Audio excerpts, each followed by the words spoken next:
Kinerja Geraha Mitra Asia sepanjang 2024, apa evaluasinya, Pak? Baik, pertama tentu kita bersyukur bahwa kita sudah melewati tahun 2024 ini dengan baik. Kita bisa menunjukkan kinerja yang solid, pertumbuhan yang positif dan stabil dibandingkan tahun sebelumnya. Walaupun dengan kondisi gejolak ekonomi dan politik yang ada di tahun 2024, kita bisa melaksanakan sebagian besar target-target program kerja kita bisa kita lampaui di tahun 2024. Komitmen kita untuk serah terima bangunan perumahan itu bisa kita selesaikan dengan standar dan kualitas dan waktu yang kita sepakati. Saya rasa itu di tahun 2024 ini seperti itu. Milestone apa 2024 yang paling membanggakan untuk Ralf sendiri, Pak, dan juga mungkin dalam operasional di 2025 akan kembali dijalankan atau dikembangkan lebih baik? Ya, utamanya adalah kita sekarang sudah kawasan kita di 2024 ini sudah mulai berpenghuni dengan jumlah penghuni sekarang sampai 97 rumah. Kemudian itu juga di tahun lalu juga kita alhamdulillah berhasil mendapatkan award dari Indonesia Property Award ke-18 itu dengan kategori Best Eco-Friendly Housing. Itu kita sudah dapatkan alhamdulillah, dan kita juga sekarang sedang berproses untuk sertifikasi green architecture atau green housing di salah satu tipe unit kita.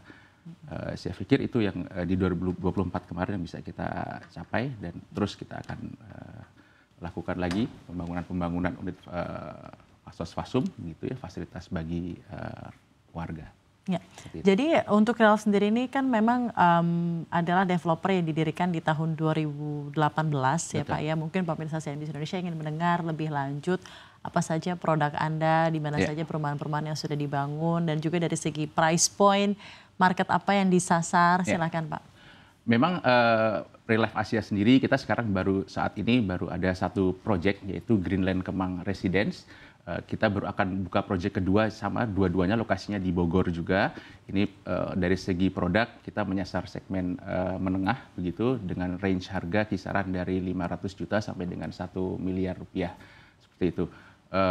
Proyek pertama kita ini dengan luas kurang lebih 13 hektar atau sekitar 930 unit rumah gitu ya. Untuk saat ini kita sudah menjual kurang lebih sekitar 200 unit rumah sampai dengan 2024 ini. Apa faktor utama yang mempengaruhi penjualan dan pertumbuhan bisnis properti Ralf di mata Anda selaku Direktur Utama? Ya, setidaknya ada dua faktor ya, faktor internal dan eksternal. Faktor eksternalnya utamanya adalah demand-nya yang masih tinggi. Kita tahu sendiri kalau backlog perumahan di Indonesia itu masih lumayan banyak ya. Masih ada 10 juta unit data terakhir kalau saya tidak salah. Jadi permintaannya masih sangat tinggi. Terus kemudian juga angka pertumbuhan penduduk Indonesia juga masih tinggi. Jadi artinya demand ini dalam jangka waktu ke depan ini masih akan tinggi.